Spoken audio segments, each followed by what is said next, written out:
My name is Morgan Cullen. I'm the Title IX coordinator here at CSC. Federal civil rights law that prohibits discrimination on the basis of sex, and that is in any educational program that receives any sort of federal funding. I think just educating everyone on what Title IX is. Maybe not like the nuances or the finite details, but knowing that Title IX is a resource on campus and what it protects, right? So getting the message out of who they can report to, how to report, where to report, and just knowing that they do have certain protections in place. I think just that educational piece is incredibly important. I will say since I took over, I've really expanded this training and the requirements of these trainings. So for example, since July of this past year, I've had 963 students and employees go through some form of Title IX training. It might be a little different based on kind of the positions. So like RAs and Eagle mentors might have a different mandatory reporter training versus a student athlete. But definitely making sure that that information is out there. It's so important that every student at least is aware of it, right? So learning about pronouns and understanding that that's still a protected right, and to not be discriminated against based on that. It also, it's important in terms of our female athletes as well, which is where Title IX even started. It came from, was back in the 70s when the government stepped in, because our female athletes did not have the same rights as our male athletes. And so just continuing that and making sure everyone is aware, it's critical for campuses. So it would have been back in the 70s, right? So it was enacted in 74, and by 77 it was in place across the country, including Chadron State College.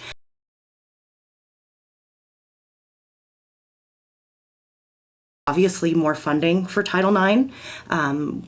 The department really doesn't have much in terms of funds, and so I have to be very creative in working and collaborating with different areas across campus in order to do different events and provide different programming. Student engagement, trying to figure out how to engage our students to want to be active in the awareness and advocating for one another and protecting one another. And so trying to figure out how to get that student engagement is definitely an area I would love to see improved.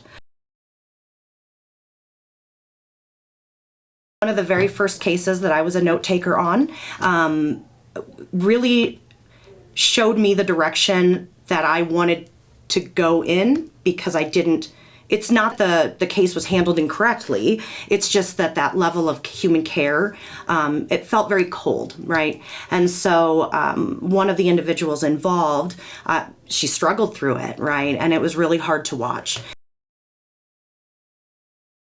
But not talking about these topics, right? Being quiet about these issues creates this environment where these predators can easily hide.